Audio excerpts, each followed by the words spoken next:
Khalid White, Dr. Khalid White, again, African American Studies professor, my 9 to 5, but I'm also a community member. I mean, I grew up about 10 minutes away from Cal State East Bay in Fremont, and it's like homecoming of sorts for me coming back here to Cal State. Well, it was Cal State Hayward, in my day, but now it's Cal State East Bay, and it's representative of, this whole side of the bay. So I'm very pleased to be here. Thank you to the LEAP office. Thank you to the diversity office. Thank you to the DIS office, and thank you to you as the students for, just for allowing me to spend some time with you this afternoon.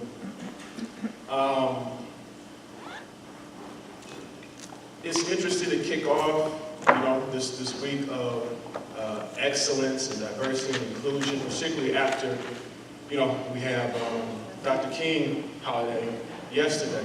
For those of you who are interested, fun fact is Dr. King is one of my great-grandparents. No, I'm just playing. That was a joke. I just wanted to see who was listening, who was paying attention. So, I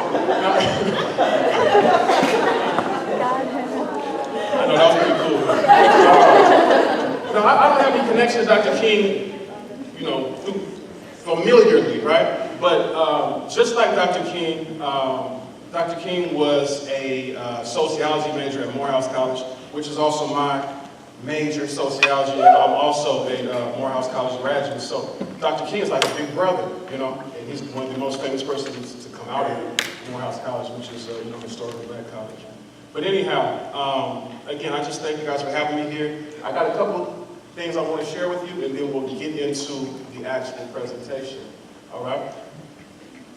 And I've been seeing there's been get this clicker out. There's been a large litany of people and events. Can you guys hear me without the mic? Can you hear me in the back? UConn? You hear me? Okay. All right. You guys hear me in the back, Brian? All right. A large litany, long litany of events this week that I'm very proud to be a part of. And again, this idea of inclusivity, right? Everybody's involved and everybody's invited to the table, invited to the conversation. One of the things I've learned about East Bay, not only just through just researching East Bay, but also doing some things on campus lately. East Bay is the most diverse campus in all of America? Continental U.S., outside of Hawaii. Okay, excuse me. Continental U.S.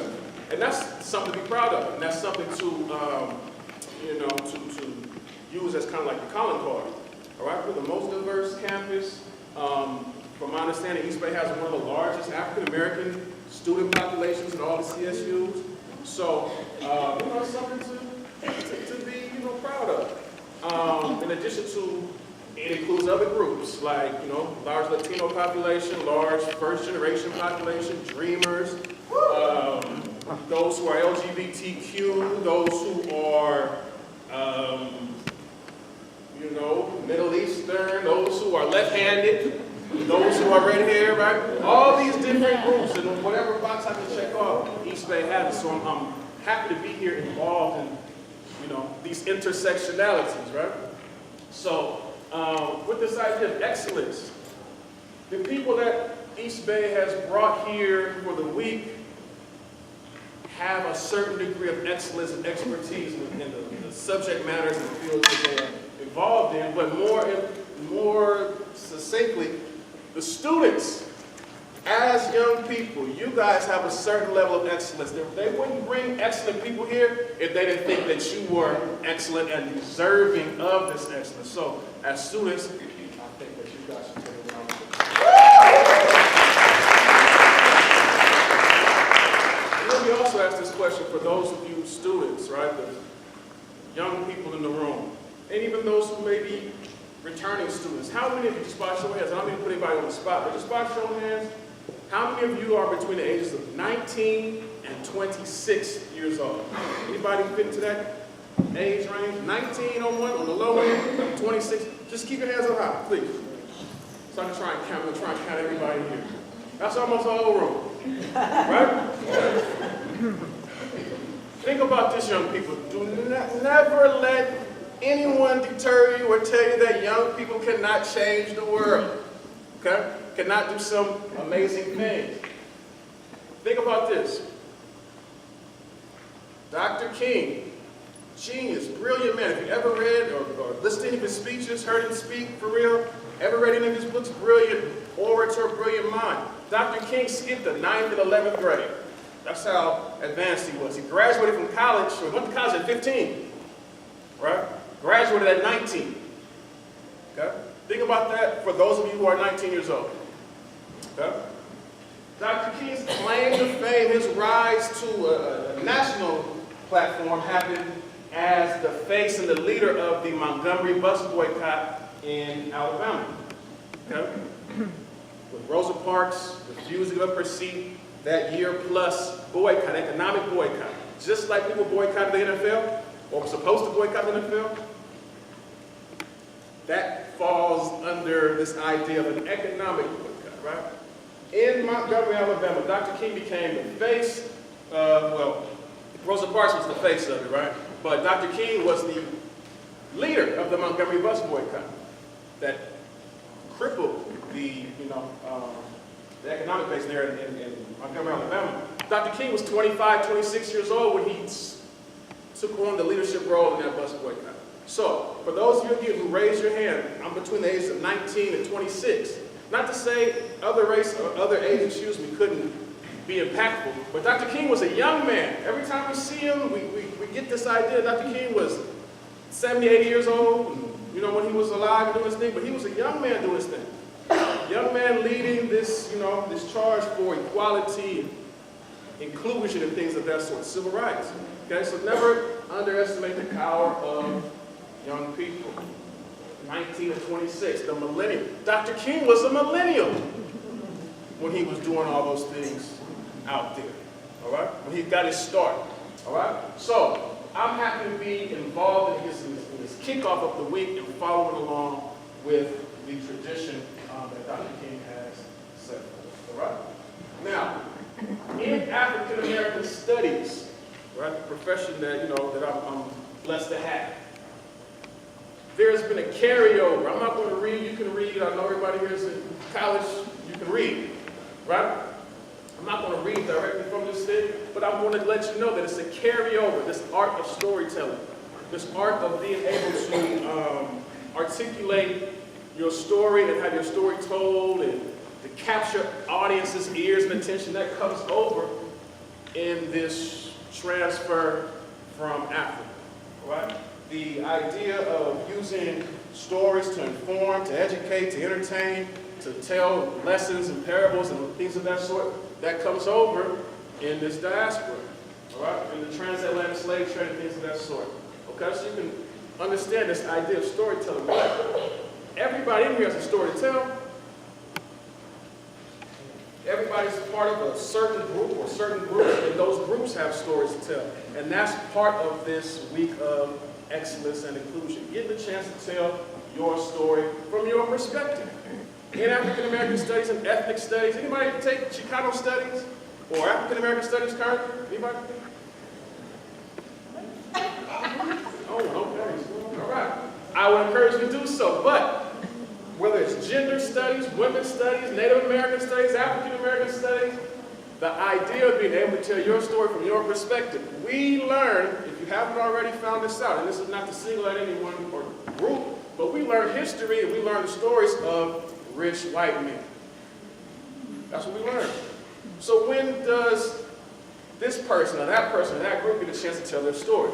Okay? The counter-narrative is very important in ethnic studies, African American studies, Chicano studies, Native American studies, gender studies, those type of things. So we're going to take a quick look at this idea of storytelling from the perspective of black men and women, black families today. All right?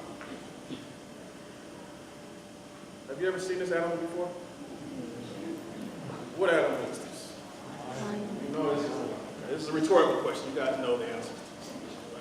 The lion. The lion, a lion's roar can be heard up to 5 miles away. I just learned that last week, looking at, Discovery Channel and things of that sort. The lion, the most revered animal on the land, the king of the jungle, that type of thing, right? Powerful, scary to some, beautiful to others, all right? Think about this lion, okay? The story of the lion. Do we ever get a chance to hear the story from the lion's perspective? It's an African proverb, right? Until the story of the hunt is told by the lion, the tale of the hunt will always glorify the hunter. All right? So if you see this picture right here, the lion is a majestic creature, the creature that has a story to tell himself, the creature whose roar you can hear from 5 miles away. When does the lion get a chance to tell his story, or the lioness get a chance to tell her story? All right? So again, this idea of being able to tell your story from your perspective, to change some of these dominant narratives, very important in my profession. Very important on this campus. And this is part of the spirit of this week of, again, inclusivity, diversity, excellence. All these individuals that are coming to your campus to speak to you, young people. All right?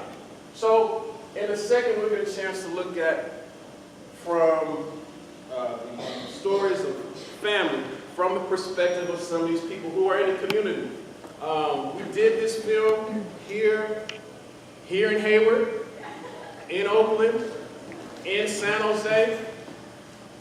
Where else did we go? We did all different parts of the bay to get different perspectives of men and women to change this dominant narrative about black fathers and black families. Not sure if you guys have heard this or not, or seen it or not, but there is a lot of negative things that they say about black men in particular, or in general, but black fathers specifically. Okay? So, the idea of image being everything, or image being important.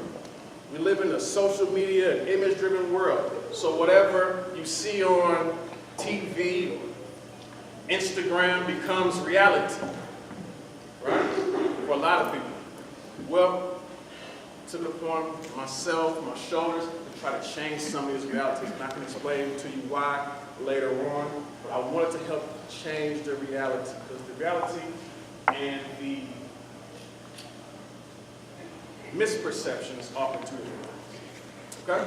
So I don't want to continue and belabor the point, but without further ado, I want to introduce you to the film Black Fatherhood, Trials and Tribulations, Testimony. All right? Thank you guys.